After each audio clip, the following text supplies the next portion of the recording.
Test 1 2 1 2 1 2 1 2.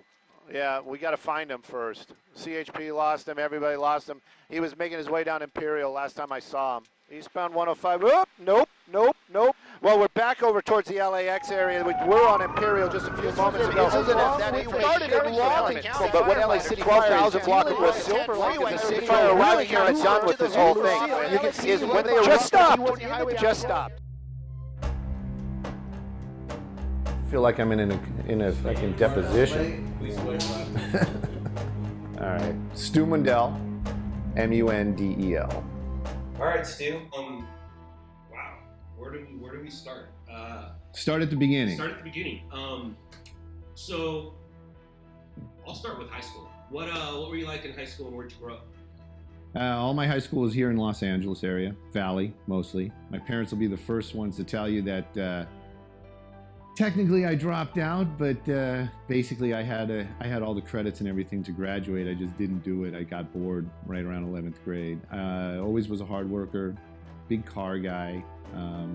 Was one of those guys out at Glen Oaks and Peoria with my 68 Camaro. After high school, because I mean we're all around 17, 18, and yeah. We don't know what we're doing in life. Did you have any idea? You know what? I got to tell you, I just had this discussion with one of my friends just this morning before I met with you guys. I honestly always knew where I was going, what I was doing.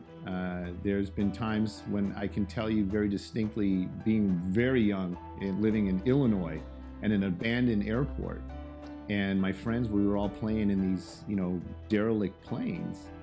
And it was funny to me because I can clearly remember in my mind, this voice saying, don't be playing in here. You're going to be doing this. This is going to be your life, type of thing. And I also remember being even younger than that, playing in my mom's Pinto station wagon. And I'm telling you, it's the honest truth. I'd be sitting in there driving, and then I'd jump in the back and do something. And that, and if you look in hindsight, that was me pretending to be a stringer. I'm being serious. It was like you go to a story and then you dub your story. But yeah, it's like I've always kind of knew where I was going. I wasn't that in touch with myself, though. This is all in hindsight. When I was younger, my big ambitions was a tow truck. I wanted to own a tow truck company. I wanted to own a body shop. But yeah, I always kind of knew where I was going. I never really stressed about it. But as far as the news goes, the bug really came in back in the day. Hard copy, Inside Edition. I think there was another one. What was the other one back in the day? You remember? There was like 3 of them. And living in Florida, and I was watching the news, and it was when I started seeing what I didn't know what it was at the time, but firefighters would videotape things when they happened. And back in the day in Florida, it was dog bites, and they would have all these crazy videos of dogs, and stuff. And somehow I can remember the time sitting there at the dinner table watching the television, and I was thinking to myself, I want to do that. And you say you want to do that. What was that? I wanted to be that camera guy. I wanted to be where the action was happening. I don't know if this is PG or this is X, but I wanted to be where the shit was going down. I wanted to be there. I wanted to have the camera. I wanted to see it happening. And really, truly, that was the moment for me. And I didn't know at the time, but that was the moment for me. And the way life moved, I wound up, like I said, I was young. I had my own car business at the time. I was working in construction. I had my daughters, my wife, and I really, truly just let it all go. And thank God, I had good people around me, my wife at the time, and she allowed it. And I went to school. I call it my 4-year vacation. I went to art school because I wanted to learn camera, and that's the way I figured this was a road into what I needed to do. Really wasn't. What kind of art school? It was the Fort Lauderdale Art Institute, and I was enrolled in the audio. It was called the music video production, but it wasn't music. It was music and video, and I was the only guy that was doing video. Talk about the equipment you were using. Oh, the equipment I was using. Yeah, that was the 35 deck with the umbilical cord. I forgot the camera, but but that's the thing too. I got to tell you, it was like getting that camera in my hands.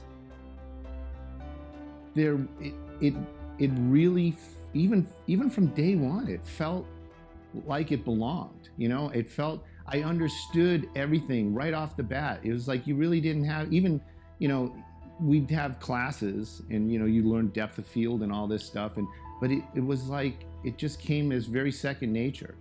And I always when I look through that lens, I always in my mind was I wanted to show what I wanted to see, and the way I wanted to see things. And that really carried through for my entire career, like from go. Did you finish college? No, I didn't. Dropped out of that too. I am the classic non-completer. But basically, it really came down to finances at that time, and I basically, the school funding ran out, the free ride was coming to an end, and I really, truly, I just went back to what I knew. I went back to construction, and I was doing really well with that too. And Fort Lauderdale. Okay. Fort Lauderdale. And then, the heart was the most powerful weapon. But, I really think that everything happens for a reason. And the ex at the time came out and visited. And then she basically said, we should make this work. We should get back together. And the way I am is very I got to make all my plans. Everything's got to be in a row. That's a complete lie. I threw all my crap in the back of the truck, and I hauled ass to come back to California. Sadly or positively, she basically said, "Well, that's great. Where are you going to stay?" And I'm like, "I'm going to stay with you." And she's like, "Well, my boyfriend might have a problem with that." So at any rate, yeah. So I kind of wind up back in California without a plan. I've got parents out here and stuff, but yeah, I needed a job, and so I kind of just was looking for anything. And for some reason, there you go again too. For some reason, I wasn't looking for construction, because that's basically it was my bread and butter for the longest time. And maybe it was because I just finished my version of art school, and I was looking in the recycler one day, and then out of the blue, I see news photographer wanted. And I was like, what? So I went down there. It turned out it was a house in Reseda, and it was Gary Arnold's place, and it was newsreel. And with little more than a, hey, how you doing? Yeah, sure. Well, come back tonight and we'll train you. It was truly it. It wasn't any kind of interview or anything. And that started the ride. Do you remember what the ad said? It said news photographer wanted. That's really what it said. That's it. News photographer wanted, and 818 phone number. I remember. I can tell you it was like a 366. The only reason I remember is because we used to call it all the time. But yeah, it was Gary Arnold's phone number. Can you give me a year? That was got to be. It had to be. And I'm thinking because of my pickup truck, which was new at the time. Would have been, it had to have been 94. It was right around 94. Sometime in 94 is when I started. Do you know of anybody else that answered that ad? Well, I'm assuming everybody else that was working there at the time did as well. It was a real motley crew, I got to tell you. Back in the day, it was an interesting group of people, but it was odd. The ones that stayed, the ones that belonged, we all were cut of the same cloth. That's really the only way to explain it. It wasn't like there was a dress code, but we all dressed alike. We all had the same attitude. We all had the same, desires, depending upon what you were looking at. I remember sitting out, at 8th Street parking in the middle of the night, talking about the artistic ideas between what we do and how we're artists in a way. And I remember clearly the discussion going, I'm not really sure if, talking about, well, we're going to have the flares and the covered body and then the skyline, if that's artwork, and then like, I tend to disagree. It's not artistic per se, but what we are photographers, that is the base of what we do. That is the crux of who we are. And you know, the reality is in a way we are a mirror of society. You know, we're showing people, and we're bringing people things that are happening in the city, good, bad, mostly bad because of where we are and what we do, but we show people what's going on. And you know, the human brain will look at something more attractive and gravitate towards that. And if you're a better photographer, they're going to watch or they're going to buy your footage over somebody else's. So photography does play a huge part in what, you know, gathering news back in the day.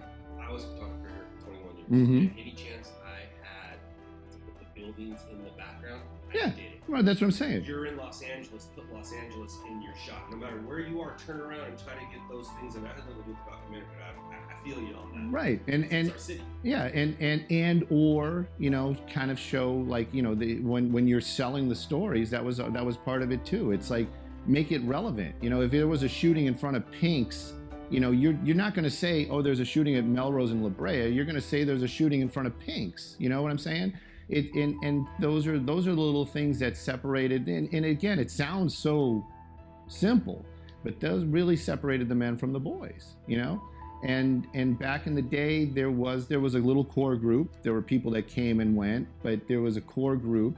It was very competitive, even though we were all friends. You know, colleagues, probably more the word.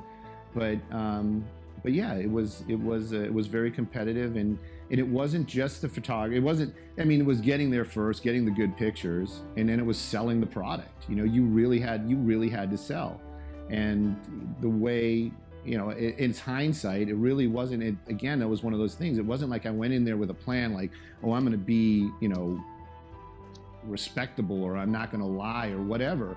But, you know, really, truly, I built a reputation of, you know, this is what it is, because that's all I knew, you know? And when I was selling stuff, if somebody was there, you know, Gary's passed away, I'm sure he's going to roll around in his grave, but if somebody was there before me, I would tell the assignment desk, you know, because we were calling the assignment desk. We were talking to, like, the people at all the stations all the time. I would tell them in a heartbeat. I'd be like, yeah, I got flames, but, you know, I know Dave got the building collapsing. You know what I mean? Can you talk a little bit about what stream was at that time? A lot of people may not realize that, hey, you went out at night because the news crews went home. Yeah. Right? And talk about a little bit about, you said it mentioned selling your stories about, you know, back then it was writing a slug sheet, and it was dropping tapes off and dubbing tapes.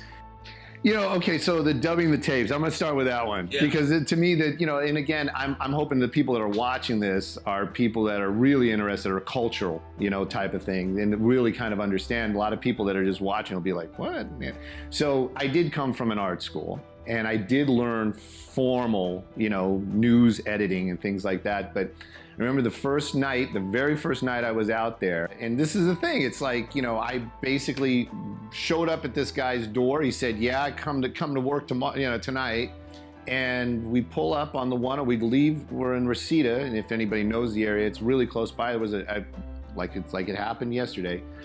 Traffic accident, physical rescue on the 101. Literally just, you know, get on the freeway, up, hey, there it is. Louis pulls up, and basically he's like, grab the camera, you know, and I think he was doing the sink or swim, expecting me to sink, right?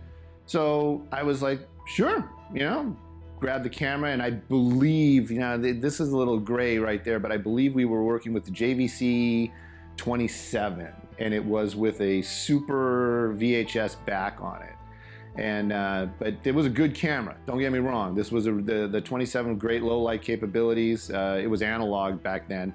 But, you know, you grab the camera, grab my my light belt, and that light belt, that was awesome. And, you know, you go out there, and basically, you know, he's just like, go shoot it. And I went out there, and it felt natural. Somewhere along the night, we had picked up some other stories, and basically he says, go back there and do dubs. And, you know, again, kind of, you know, expecting me to be like, I don't know what to do. It's like, so I get back there and I'm looking at everything, and they did have a time code generator. And back in the day, we had to mark our video, so they had a little blue dot. And so I, you know, I flip on everything, and it was 3/4 inch decks back there, and it was all built into a rack, you know. And so I popped the tape in, and I asked Louie, I go, so do you guys, what do you usually do? You do like 3 seconds of black and then go to bars, or? And he like looks at me, he's like, just dub the fucking tape, you know? And so I was like, oh, okay, you know, so, you know, that was it. You would push the buttons and, you know, you hit play and you hit play record and you're making dubs, you know? And you know, back in the day, stringing was not like it is today, and I can only imagine how it has changed. I try to keep up as best I can, but back in the day, we literally would sit there and write slugs, and it was, you know, the information, like what agency, you know, the address, what agency, and you come up with a name. You know, you would name these things, and after a while, you know, once you become comfortable, you try to be a little creative with the names. Like I remember one time we had a car fire, and again, this is where people go, oh, that's so insensitive, but you got to understand, this is our life, you know, this is what we do. And but it was a car fire that I had gone to, and they popped the trunk open, and there's a guy in the trunk, and he's not dead. So I slugged it, you know, roasted but not toasted, you know, car fire, you know, type of thing. But that's the thing, it's like you had to do something to get their attention, but you would slug it, you'd tell, you know, you give the information, and you write what it is, and you would handwrite these things. And then we would have deals with the stations where you would go in at night and you'd basically photocopy, because we wouldn't turn in one story, you'd turn in a bunch if you were good. If you weren't good, you didn't turn in anything. But anyways, you know, and you'd photocopy this stuff and you drop off a tape.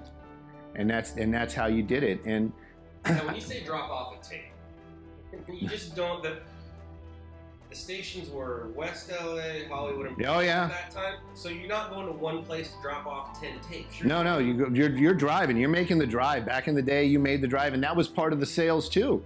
Was who dropped off the tape first usually got the sale. If there, you know, if it was, you know, not a competitive story or very competitive story. So those were the plans. You had to figure out, you know, you figured out what your competitor was doing, and then you tried to, you know, you tried to get it in right before them, or this, that, and the other thing. So yeah, it was really competitive. It was a lot of driving, a lot of creative driving. We'll just leave it like that. And you know, yeah, it was a thing. I mean, it really was a business, and I was doing this for $60 a night. Talk a little bit about how you monitored the frequencies and how you got the information, right, because how it's changed today.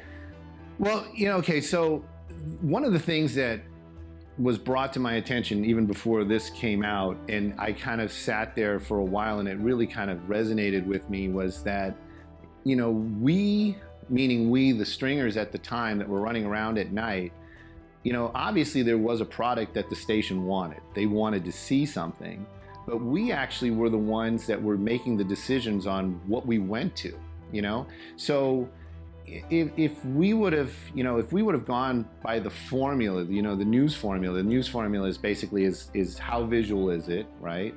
And how does it affect people, and how and also how relatable is it to people, right? That would mean that every story would just be, you know, a trash fire. How are you listening to these stories? And did you learn it before that day you showed up in Reseda? Did you know Scanner? No, and I never, and you know, that was another thing too. That was a thing too. There you go also. It was talking about just being in touch with the universe, and, you know, being Zen-like, or understanding where you're going in life. I can tell you, being younger at Radio Shack, and it was the same thing like I said about being in those planes. You know, like I was literally looking at these scanners. I was fascinated by them. I didn't understand them back in the day, but it was like that little voice was like, "Don't worry about it. You're gonna know how to use these scanners. Don't worry about it." And yeah, it was a learning curve. I understood right out the box. It was interesting. It was also fate. You know, the guy that was training me basically left right away. There was another guy that was very sketchy, but I was the guy that always kind of showed up to work every night. So I became the go-to, you know, and I enjoyed it. I really did. And you also have to realize too, back in the 90s, we didn't have the GPS and we didn't have the mapping. And you're talking about somebody that, you know, lived in California or lived in this area when I was younger.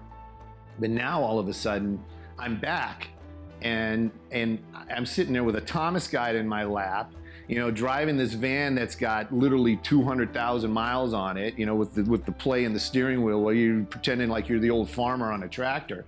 And you're hauling butt, you know, and you know, looking on this map because, you know, I didn't know where Bonnie Bray was. I mean, now I can point it to you like right out the window. But yeah, it was like, you know, so there was all this going on, and it was awesome. It was, you know, nobody taught me. I basically was self-taught.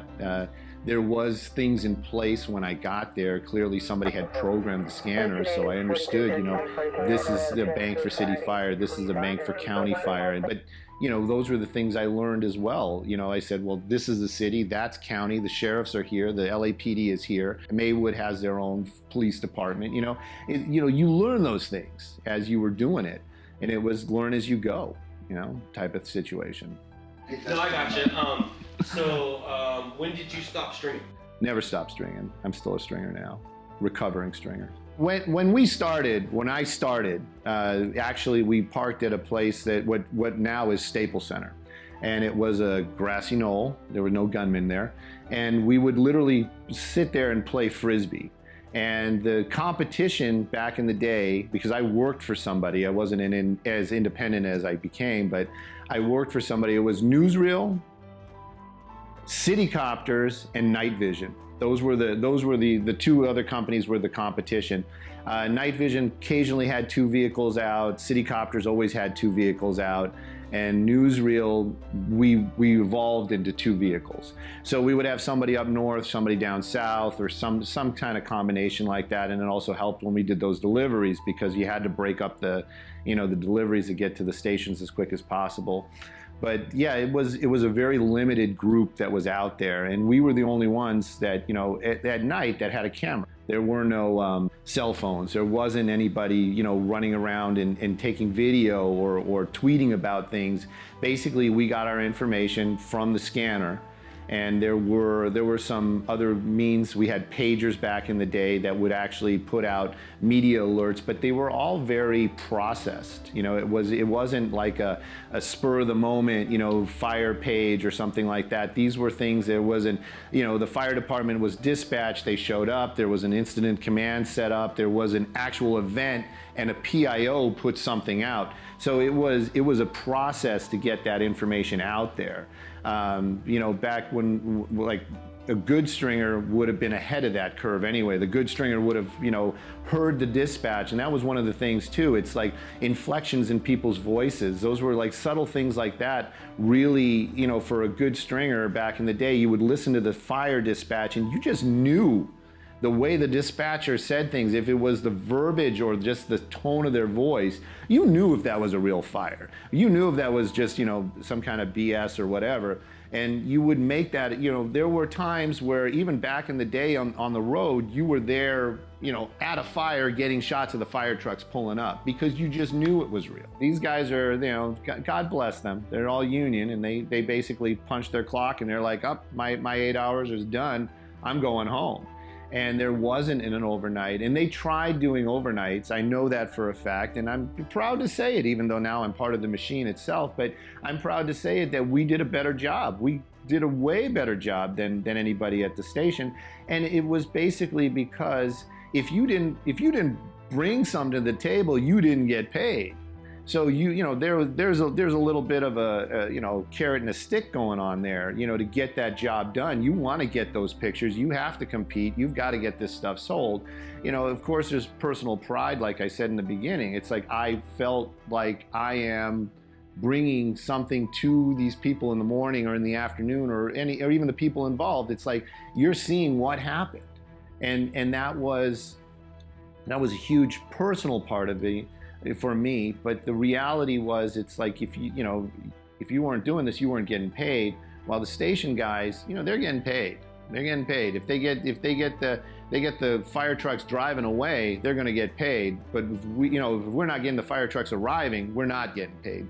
So there was that difference going on, and that was the reason why the stations needed us at night. And every now and then, there was national stories that would pop up. There was a lot of times, that it wasn't just the local news that needed some filler about what was going on overnight. Every now and then we got huge stories. We all did. They needed us basically for those dramatic shots. They needed us for that, like when you're flipping through the newspaper, because that's where it all started. You flipping through the newspaper, you see a picture that catches your eye, you're going to read that article. And it's the same thing with the news. If you've got something that they're going to show that's spectacular, when people watching, they're going to stop eating their cereal and be like, oh, what is that? What's going on there? And that's what it was. It was what we could put on the morning news to grab people's attention. And that's the reason why the networks needed us, because we brought spectacular pictures to their news. Back in the day, when you were working for somebody else, story goes national, you got a pat on the back. You know what I mean? Ennis Cosby, that was, that's a little point of contention. Bob might have been there before me. I might have been there. I don't really, to this day, I honestly don't know. It's not like a patting on the back. I can remember the story really well. I had a trainee with me. We were in Hollywood on some shooting. I was sitting in the van and I heard a call for a man down on the 405 near Skirball.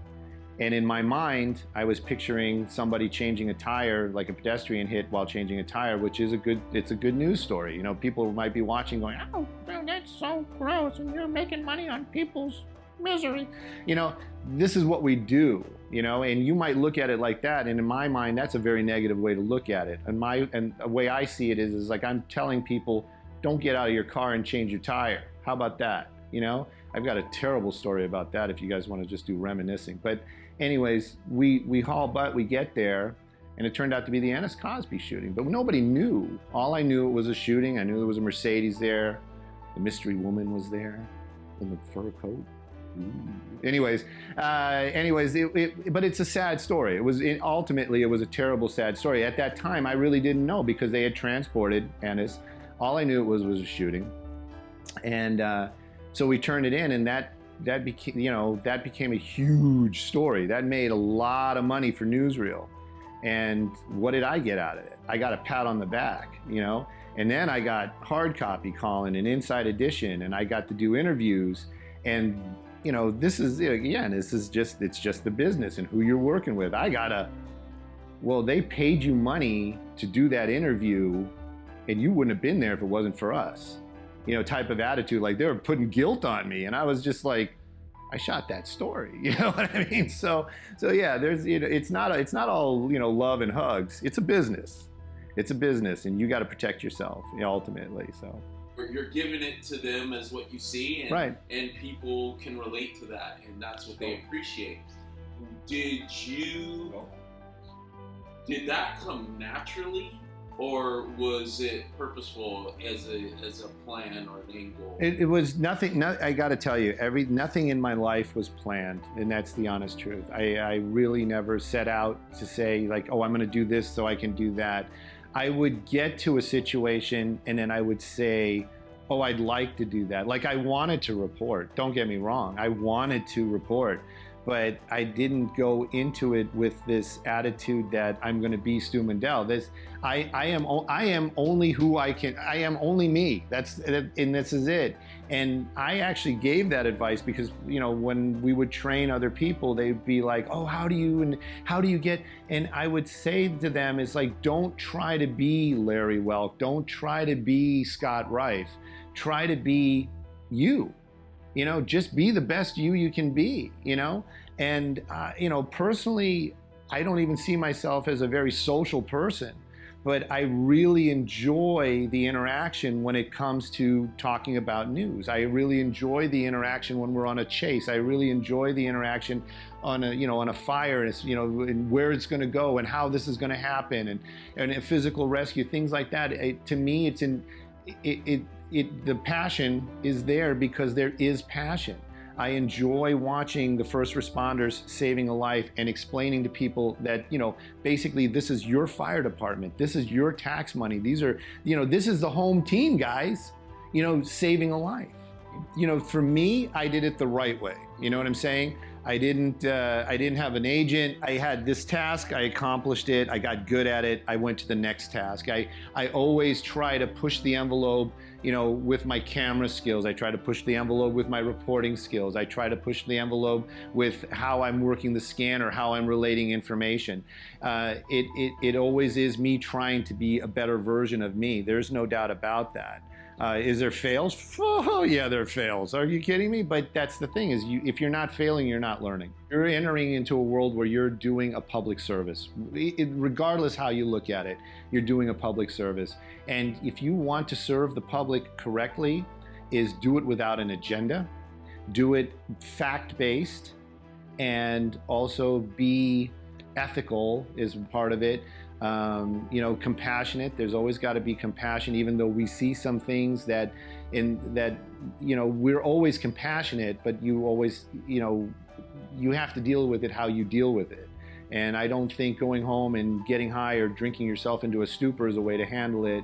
I think talking about it and is the way to handle things like that. But what I was going to say is, if you're entering into this business right now, that's really what you have to look at it like, is that you are entering into a public service.